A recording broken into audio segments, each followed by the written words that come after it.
penggerak, salah satu materi guru penggerak dalam pelaksanaan kegiatannya. Jadi ini namanya istilah guru penggerak itu berbagi praktek baik. Yang termasuk adalah kategori adalah tugas-tugas BK. Tapi biarpun tugas BK ini wajib dilakukan oleh seluruh guru, terutama wali kelas, ya, terutama wali kelas, ya. Bukan hanya kewajiban guru BK saja yang berkenaan dengan hukum positif ini. Wali kelas, guru mapel, ambil manfaatnya apapun yang disampaikan oleh Bu Desi yang berkenaan dengan materi hukuman positif yang menjurus segitiga restitusi tadi. Kita kalau bisa kita pahami, kita praktekkan sama-sama tangan, terutama untuk anak-anak kita. Karena kalau anak-anak kita tidak dikontrol, itu kurang bagus pula perkembangan psikologi dan perkembangan psikomotoriknya juga kurang berkembang. Itu Bapak Ibu, mungkin itu saja yang bisa saya sampaikan di sambutan ini. Saya akhiri, wassalamualaikum warahmatullahi wabarakatuh. Oke, terima kasih Pak Aldi atas sambutannya. Kita langsung saja ya Bapak Ibu ya. Di sini kami akan berbagi praktik baik ya. Bukan berarti kami menyampaikan di sini kami sudah paham, tidak. Kita sama-sama belajar Bapak Ibu. Ini tentang budaya positif ya. Yang jelas namanya positif itu sesuatu hal yang bagus-bagus ya. Kami di sini menyebarkan pemahaman tentang budaya ke positif ke Bapak Ibu. Jadi di sini sesuai kata Pak Aldi tadi, bukan hanya BK yang bisa menyelesaikan permasalahan anak kita, guru mapel termasuk wali kelas pun bisa. Baik ya Bapak Ibu, di sini budaya positif ya. Budaya positif di sekolah maupun di kelas merupakan nilai-nilai, keyakinan-keyakinan dan kebiasaan-kebiasaan sekolah yang berpihak pada murid yang dapat berkembang menjadi pribadi yang mandiri dan berkarakter ya. Budaya positif sangat perlu mewujudkan pendidikan yang berpihak pada murid sebagai pendidik sebagai pendidik ya. Kita bertanggung jawab untuk mewujudkan budaya positif di sekolah. Ini hal-hal yang ingin kami sampaikan pada kesempatan kali ini ya, supaya dapat mewujudkan budaya positif. Ada konsep-konsep inti. Yang pertama tentang perubahan paradigma, kedua kebutuhan dasar manusia, ketiga disiplin positif, yang keempat keyakinan kelas, yang kelima posisi kontrol restitusi, yang keenam segitiga restitusi. Yang sini ya. Perubahan paradigma tentang miskonsepsi. Ini yang selama ini kita pakai ya. Yang pertama, ilusi guru mengontrol murid. Kita selama ini yang mengontrol muridnya Bapak Ibu, memaksakan, tidak memberikan pilihan kepada anak. Maunya kita AA, anak yang ngikutin kehendak kita, anak yang ngikutin kemauan kita ya. Jadi kita yang punya kontrol di sini. Sebenarnya kalau untuk masalah kontrol itu kembali ke individu masing-masing. Kalau individu misal nih, saya dikasih HP nih sama Bu Eka ya, dikasih HP. Tapi setelah itu HP itu jadi milik saya ya. Kemudian Bu Yuyun minta, Bu Desi bolehkah saya minta HP? Tidak. Mau dipaksa gimana pun, kalau kata saya tidak. Mau di apapun, kalau kata saya tidak.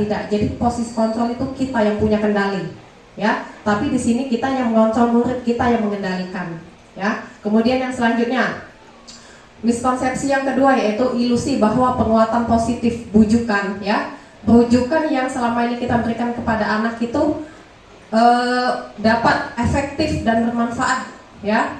Ini dalam jangka waktu tertentu kemungkinan siswa akan menyadari kesalahannya ya, dan kemungkinan juga menolak bujukan kita ya. Ini tergantung pendapat yang kita berikan kepada anak. Ya, bisa jangka pendek anak itu menyadari, bisa juga jangka panjang, dan bisa kemungkinan anak itu bodoh amat. Ya, ini yang selama ini kita pakai. Kemudian yang ketiga, ilusi mengkritik dan membuat anak merasa bersalah, menguatkan kalau anak itu karakternya bagus. Ya, jadi dia tuh oh iya aku ini salah. Ya, itu sudah bagus, ternyata tidak. Ya, itu justru betul-betul anak itu merasa melakukan kesalahan, itu salah ya, miskonsepsi yang selama ini kita pakai. Kemudian yang keempat, ilusi bahwa orang dewasa memiliki hak untuk memaksa. Ini ada kaitannya dengan yang ilusi yang pertama tadi ya. Ujung-ujungnya dengan kita memaksa kepada anak itu akan dendam ya.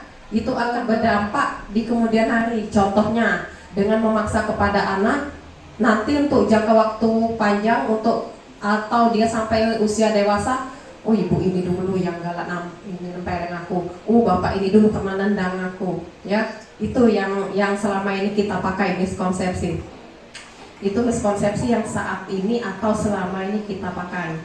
Nah, selanjutnya ini kebutuhan yang ada pada manusia, ya. Satu, kebutuhan untuk hidup. Kedua, kebutuhan akan kasih sayang dan diterima. Yang ketiga, penguasaan, ya, dimana kebutuhan atas kemampuan yang dimiliki. Kemudian yang keempat, kebutuhan kebebasan. Kemudian kebutuhan kebebasan itu kebutuhan mempunyai pilihan. Yang kelima, kesenangan. Jadi setiap manusia, termasuk kita, termasuk anak, ini kebutuhan ini kita harus pahami dulu, ya. Selanjutnya, disiplin positif. Ya, kebanyakan yang menghubungkan kata disiplin biasanya sehubungan dengan tata tertib, ya, termasuk saya lah selama ini. Saya taunya disiplin tanda itu anak itu termasuk kita wajib mengikuti tata tertib yang berlaku, ya. Kemudian kepatuhan pada aturan yang berlaku. Selain itu juga dihubungkan dengan hukuman dan ketidaknyamanan. Nah, di sini menurut KHD, ya, Ki Hajar Dewantara, untuk menciptakan murid yang merdeka, syarat utamanya adalah kita melaksanakan disiplin yang positif. Tandanya lagi flashback ke kita dulu, ya. Kalau kitanya mulainya sudahlah bodo amat, bagaimana kita mau berbagi dengan yang lain. Intinya tadi kata Pak Aldi tuh, kita mulai dari kita mau atau tidak, ya. Kita mesti kasih contoh dulu, ya. Kemudian sebagai pendidik, tujuan kita adalah menciptakan anak-anak yang memiliki disiplin diri sehingga mereka bisa berperilaku dengan mengacu pada nilai-nilai kebajikan yang universal dan memiliki motivasi intrinsik dan motivasi ekstrinsik. Motivasi intrinsik itu katanya motivasi dari dalam, ya, dari dalam diri kita. Kemudian motivasi ekstrinsik itu yang berasal dari luar.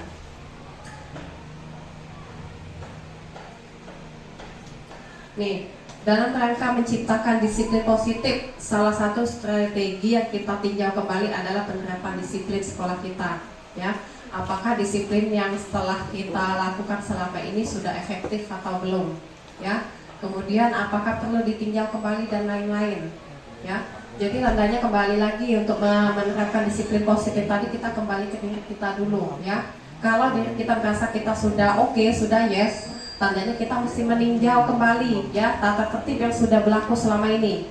Apakah ada kesalahan atau kurang efektif, ya. Kalau sudah dua-duanya, saya rasa, ya, kalau sudah dua-duanya mulai dari kita termasuk disiplin sekolah yang sudah kita terapkan sudah bagus, mudah-mudahan anak juga akan mengikuti. Ya, disiplin positif ada menanamkan motivasi intrinsik, tandanya motivasi dari dalam diri kita kepada peserta didik, yaitu untuk menjadi manusia yang mereka inginkan dan menghargai diri sendiri dengan nilai-nilai yang mereka percaya. Nanti ada kita tunjukkan nilai-nilai kebajikan. Nih, ini Bapak Ibu, nilai-nilai kebajikan yang setidaknya kita tahu, ya. Yang pertama ada nilai dari profil pelajar Pancasila. Beriman dan bertakwa kepada Tuhan Yang Maha Esa. Pertama tadi beriman sesuai dengan profil pelajar Pancasila, ada mandiri, bernilai kritis, kebinekaan global, gotong royong dan kreatif. Kemudian ada nilai-nilai kebajikan menurut Ibu Promi Yes Program atau PYP, ya. Sikap murid, toleransi dan lain-lain. Bapak Ibu boleh baca sendiri, ya. Ada komitmen nih di sini, ya, ada komitmen. Selanjutnya ada juga nilai kebajikan menurut 9 pilar karakter Indonesia Heritage Foundation atau IHF, ya. Cinta kepada Tuhan dan lain-lain. Kemudian ada the 7 essential virtues building moral intelligency, ya. Salah satunya kembali lagi ada kebaikan, toleransi dan lain-lain. Kemudian ini ada nilai kebajikan tentang keterampilan hidup, ya. Kemudian juga nilai kebajikan menurut ada petunjuk hidup. Nah, ini salah satu juga nilai kebajikan menurut proyek nilai-nilai kebajikan, ya. Nah, di sini nih nilai-nilai kebajikan yang nantinya akan muncul dalam diri masing-masing peserta didik. Misal nih, contohnya anak itu punya, kita memacu anak untuk maju ke depan, ya, untuk berani tampil. Tandanya anak itu sudah masuk dalam poin percaya diri, Bapak Ibu. Kemudian lagi sesuai dengan profil pelajar Pancasila, ya, anak itu mempunyai akhlak yang bagus, kemudian karakternya bagus, bisa juga dia masuk poin yang profil pelajar Pancasila yang pertama tadi. Kemudian anak itu ada keinginan untuk membuang sampah, ya, tanpa dikomando, tanpa disuruh dulu, tandanya anak itu sudah mempunyai nilai tanggung jawab, kemudian juga sudah mempunyai nilai menghargai, juga bisa memiliki nilai gotong royong. Tandanya nilai-nilai kebajikan ini yang setidaknya kita tanamkan kepada anak didik kita. Nah, ini motivasi Bapak Ibu, ya. Motivasi ada 3. Yang satu motivasi untuk menghindari ketidaknyamanan atau hukuman. Yang kedua motivasi untuk mendapatkan imbalan atau penghargaan dari orang lain. Yang ketiga motivasi untuk menjadi yang mereka inginkan. Nah, contohnya gini Bapak Ibu, motivasi yang intrinsik, ya. Tandanya dia tuh mau punya keinginan tanpa disuruh lagi. Oh iya, aku nih mau maju, nanti kedepannya aku mau jadi anak yang lebih baik. Aku mau memang ada keinginan, ya, ada keinginan bukan karena sesuatu hal. Nah, yang ke satu motivasi ketidaknyamanan. Contoh nih, anak-anak yang telat. Aku nak datang pagi, ya. Aku harus bisa datang pagi supaya nantinya aku tidak dapat hukuman. Aku tidak dijemur di lapangan dan lain-lain, ya. Itu tandanya motivasi karena ada embel-embel tadi. Kenapa? Untuk menghindari supaya dia tidak nyaman, ya. Adanya ketidaknyamanan atau untuk menghindari adanya hukuman. Kemudian motivasi yang kedua yaitu anak itu melakukan sesuatu karena ada imbalan atau penghargaan. Contoh, anak itu mengerjakan tugas tepat waktu. Karena apa? Karena dia pengen dapat misalnya, atau Bu Eka biasa menjanjikan sesuatu ke anak itu.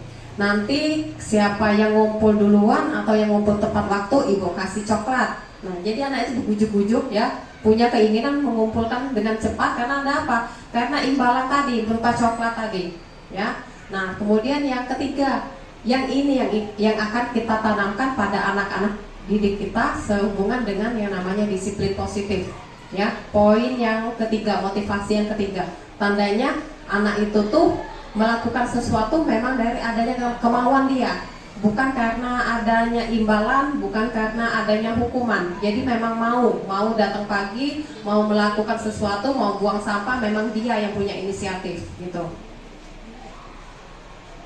Nah, ini keyakinan kelas Bapak Ibu. Keyakinan kelas, mungkin saya juga sebelumnya tidak tahu apa sih keyakinan kelas, taunya peraturan kelas. Ternyata peraturan kelas dengan keyakinan kelas beda Bapak Ibu, ya. Peraturan kelas itu dia sifatnya kayaknya lebih memaksa. Tapi kalau keyakinan tadi, poin-poin yang nilai kebajikan tadi masuk di hal yang salah, yang peraturan yang kita buat, ya. Kalau peraturan kelas Bapak Ibu, ini perbedaannya nih. Kalau peraturan kelas, aturan yang dibuat oleh kita, oleh pimpinan kita yang punya kekuasaan di situ. Tapi kalau keyakinan kelas, kita kesepakatin sama-sama antara guru dengan murid, menentukan sama-sama maunya apa yang bakal kita adakan di kelas, ya. Kemudian yang kedua, kalau peraturan kelas biasanya bersifat top down, ya, dimana guru menentukan, siswa ngikutin, ikut sajalah, ya. Kemudian kalau keyakinan kelas, kesepakatan ini dibuat sama-sama. Selanjutnya, peraturan kelas lebih kaku dan tidak mudah diubah. Guru atau pihak sekolah menetapkan peraturan tersebut sesuai dengan kebijakan yang berlaku dan sulit disesuaikan dengan kondisi atau spesifik kelasnya masing-masing. Tapi kalau keyakinan kelas cenderung lebih fleksibel dan dapat diubah sesuai dengan kebutuhan atau situasi saat itu, ya, situasi tepatnya atau situasi kelasnya. Nih, kalau peraturan kelas tujuannya memastikan adanya disiplin dan keteraturan dalam kelas. Fungsinya sebagai panduan siswa untuk berperilaku sesuai dengan yang telah ditetapkan. Tapi kalau keyakinan kelas tujuannya membangun rasa kebersamaan dan tanggung jawab sama-sama, ya. Contohnya, nih, kalau peraturan kelas dilarang mencoret meja dan bangku. Tapi kalau keyakinan kelas sama-sama kita menjaga kebersihan meja dan bangku. Kemudian dilarang berkelahi. Kalau keyakinan kelas dibuat saling menghormati satu sama lain, ya. Kemudian satu lagi, tidak boleh terlambat. Kalau keyakinan kelas, datang tepat waktu. Mungkin masih banyak contoh-contoh yang lain ya Bapak Ibu. Nah, ini ada 5 posisi kontrol. 5 posisi kontrol ini posisi kita sebagai pendidik, bukan anaknya, ya. Kitanya di posisinya kita di sini. Posisi kita yang pertama yaitu kita sebagai penghukum. Yang kedua, posisi kita sebagai pembuat merasa bersalah, si anak tadi merasa bersalah. Kemudian posisi kita sebagai pendidik, kita sebagai teman. Yang keempat, posisi kita sebagai pemantau. Dan kelima, posisi kita sebagai manajer. Nah, ini contoh Bapak Ibu ya, hanya contoh 5 posisi kontrol ya. Kalau yang penghukum nih, salah satu kalimatnya, kamu telah datang terlambat keliling lapangan 10 kali. Tandanya anak itu dikasih hukuman ya, bukan dikasih konsekuensi atau yang memang mendidik anak itu ya. Kemudian ada lagi menggunakan kata-kata patuhi aturan, kalau tidak awas ya. Tuh. Kemudian posisi kita sebagai pembuat merasa bersalah. Contohnya, ibu sudah mengingatkan kamu berkali-kali, kamu betul-betul mengecewakan ibu. Ya, tandanya anak itu, oh iya aku lah mengecewakan ibu, rasa bersalah di anak itu. Kemudian posisi kita sebagai teman. Ya, contohnya, ayo, mana janji kamu? Katanya kamu mau berubah. Ya sudah, untuk kali ini tidak apa-apa, nanti ibu bantu ya untuk membersihkan. Misalnya kalau anak itu ngotorin kelas atau ngotorin musola ya, itu hanya contoh. Kemudian posisi kita sebagai pendidik yaitu sebagai pemantau ya. Contoh kalimatnya, kamu telah melanggar peraturan sekolah, kamu tahu konsekuensinya ya. Setelah upacara nanti beri atribut ke koperasi dan jangan diulangi lagi. Tandanya anak itu bukan dikasih, ini bertolak belakang dengan yang poin ke-1 tadi ya. Nah, ini posisi kita yang kelima ya, manajer. Kamu telah tahu kesalahan kamu apa yang kita yakini ya, sesuai dengan kesepakatan kelas tadi. Kemudian apakah kamu meyakininya? Jika kamu meyakininya, apakah kamu bersedia memperbaikinya? Dan bagaimana kamu memperbaiki kesalahan kamu? Nah, di posisi kontrol ini kalau bisa kita di posisi yang kelima Bapak Ibu ya. Bisa jadi teman, bisa jadi pemantau ya, bisa jadi manajer juga. Jadi yang diinginkan ya, yang seharusnya kita sebagai pendidik, posisi kita di posisi kelima. Bukan sebagai penghukum dan bukan sebagai pembuat merasa bersalah ya. Posisi teman bisa, posisi pemantau bisa. Itu yang posisi kita yang kelima. Itu yang kelima nanti yang seharusnya kita pakai. Nah, ini segitiga restitusi ya. Segitiga restitusi merupakan suatu proses dialog yang dijalankan guru atau orang tua agar dapat menghasilkan peserta didik yang mandiri dan bertanggung jawab ya.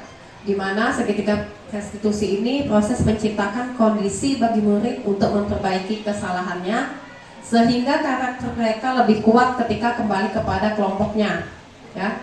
Restitusi ini memberikan kesempatan kepada murid untuk disiplin positif, memulihkan diri dari kesalahan sehingga dia memiliki tujuan yang jelas.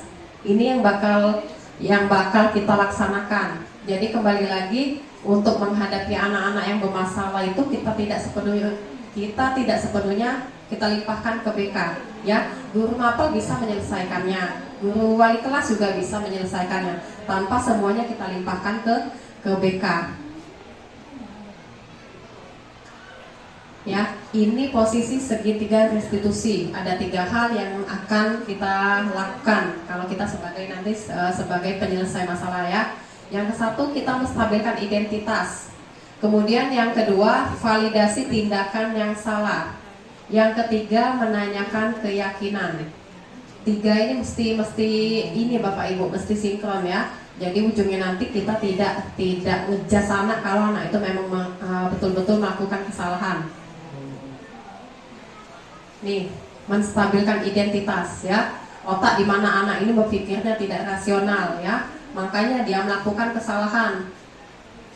Kemudian tujuannya yaitu untuk mengubah identitas anak dari yang merasa gagal. Yang gagalin karena dia melakukan kesalahan, jadi dia mengalami kegagalan. karena melakukan kesalahan menjadi anak yang nantinya bisa sukses ya. Anak yang melanggar peraturan sedang mencari perhatian. Memang pada umumnya kayak gitu ya. Ada sebab-sebab yang dia inginkan. Nah, dengan kegagalan tadi, anak-anak yang membuat masalah, kita kembali ke flashback yang kebutuhan dasar tadi. Ya, tandanya ada salah satu kebutuhan dasar manusia yang tidak terpenuhi di anak tadi. Ya, apakah dia pengen cari perhatian? Apakah dia karena flashbacknya, latar belakangnya, atau ada gangguan yang kenapa tadi ya, yang kembali lagi kebutuhan dasar manusia.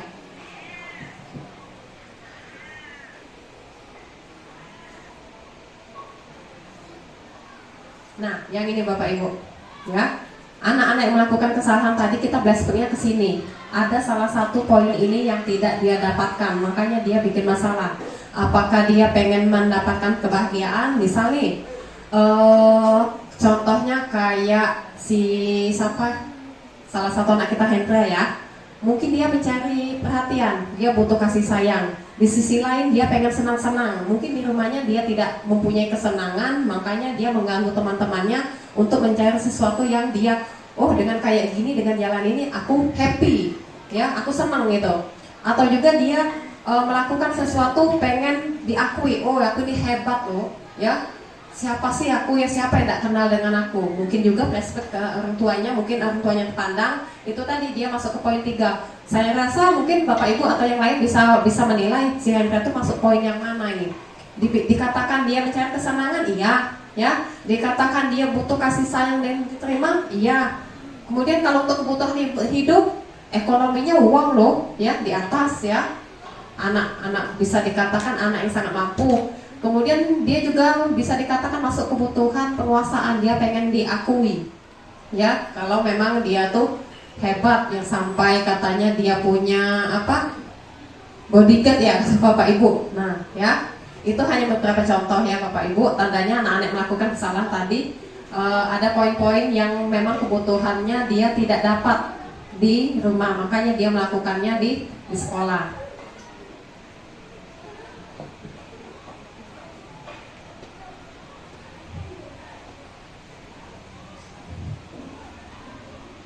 Nah ya, menstabilkan identitas ya, memastikan bahwa semua pihak dalam situasi atau konflik merasa dihargai dan diakui sebagai individu yang mempunyai hak dan kebutuhan, merasa dihormati, tidak diabaikan.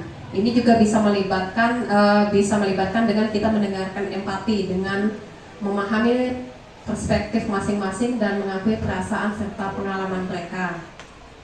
Ini contohnya Bapak Ibu ya. Kita menstabilkan dulu, kan posisinya anak itu lagi galau, lagi kesel, lagi jengkel. Kita redam dulu deh emosinya ya. Dia cerita kenapa kamu gini. Ibu, setelah dia menjelaskan, kita bisa menggunakan kalimat ini. Ini hanya contoh sebagai kalau dia membolos, ibu bisa memaklumi perbuatan kamu. Ibu dulu juga pernah membolos ya. Tapi ada kalimat yang nanti tambahannya, anak itu memang ini aku nih memang salah gitu ya. Kemudian berbuat salah itu tidak apa-apa, kita bisa menyelesaikan masalah ini. Kemudian juga tidak ada manusia yang sempurna. Itu beberapa kata untuk menstabilkan identitas si anak tadi, supaya dia tidak merasa kita tekan, tidak merasa kita pojokkan ya. Itu kalimat yang digunakan. Kemudian yang kedua, kita melakukan validasi tindakan yang salah ya. Setiap tindakan yang dilakukan tujuannya untuk memenuhi kebutuhan dasar manusia ya. Kita sebagai pendidik, guru harus memahami alasan murid kenapa ya. Kita cari tahu dulu alasan dia melakukan kesalahan itu ya. Kemudian memastikan semua pihak bahwa situasi atau konflik merasa dihargai, diakui sebagai individu yang memiliki hak dan kebutuhan, mereka bisa dihormati dan tidak terabaikan. Ini juga bisa melibatkan dengan yang keluh kesah anak tadi ya, tandanya validasi tindakan, dia menceritakan alasan dia melakukan kesalahan itu apa. Nih contohnya, kamu pasti punya alasan kenapa kamu melakukan ini ya, contoh kalimat yang bisa kita sampaikan. Nah kemudian yang selanjutnya yaitu menanyakan keyakinan. Ini berarti mengeksplorasi dan memahami keyakinan serta motivasi di balik tindakan yang dilakukan ya, dan reaksi masing-masing pihak dengan menanyakan keyakinan. kita dapat memahami mengapa seseorang bertindak dengan cara tertentu, bagaimana keyakinan mereka mempengaruhi perilaku. Kemudian ini dengan menanyakan keyakinan juga bisa membantu dalam membangun pemahaman yang lebih mendalam dan bisa menjadi dasar untuk menyelesaikan konflik atau masalah dengan cara yang lebih konstruktif. Ini contohnya, kamu ingat kesepakatan kita atau keyakinan kelas yang telah kita buat, ya. Kemudian apa nilai-nilai yang sudah kamu langgar, ya. Misalnya kalau anak tadi membolos, keyakinan kelas yang dilanggar apa nilai kebajikan dengan membolos tadi, ya. Mungkin dia tidak disiplin, tandanya dia tadi tidak nilai kebajikan, dia tidak tanggung jawab, ya.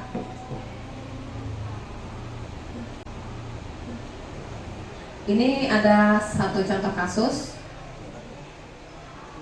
ya, membolos pada jam pelajaran IPS, ya. Ini salah satu contohnya. Hari Rabu jam pertama sebelum jam pelajaran IPS dimulai, Dinda meminta izin ke ketua kelas akan pergi ke kamar mandi. Sampai jam pelajaran IPS selesai, Dinda pun tidak kunjung kembali ke kelas. Menurut informasi dari teman-temannya, Dinda membolos pada jam pelajaran IPS karena dirinya belum membuat tugas semin mapping yang diberikan oleh Ibu Yuli seminggu yang lalu. Bu Yuli selaku guru pengampu mata pelajaran IPS kelas 84 melaporkan tindakan Dinda ke Bu Desi selaku wali kelas. Ya, ini yang contoh, ketawa ya. Nah, ini contoh videonya Bapak. Yang jelas videonya bukan perfect ya. Kita lihat contohnya dulu.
Oke Bapak Ibu ya, itu tadi hanya secuil contoh ya. Contohnya pun tidak perfect Bapak Ibu ya. Mudah-mudahan ini berbagi praktik baik ini bukan kami mengajar ya Bapak Ibu ya. Kami berbagi ilmu apa yang telah kami dapat di CGP ya. Mudah-mudahan yang selama ini termasuk saya menghadapi anak didik pakai emosi, tapi untuk kali ini kita berusaha jadi ibu peri dulu ya. Jadi yang tadinya dongkol sabar ya, berusaha ke situ saja Bapak Ibu ya. Mudah-mudahan apa yang kami sampaikan tentang disiplin positif, tentang segitiga restitusi, mudah-mudahan bisa bermanfaat ke Bapak Ibu yang lainnya. Apabila kalau sampai memang diterapkan dan anak didik kita bisa mengikuti atau bisa sesuai dengan harapan kita, amin, alhamdulillah ya. Mungkin itu saja bisa saya sampaikan dalam hal berbagi praktik baik segitiga restitusi. Semoga kedepannya Bapak Ibu sekalian bisa ngikutin CGP untuk tahap selanjutnya. Terima kasih. Wassalamualaikum warahmatullahi wabarakatuh. Terima kasih Bu Desi atas penyampaian berbagi praktik baiknya berkenaan dengan disiplin positif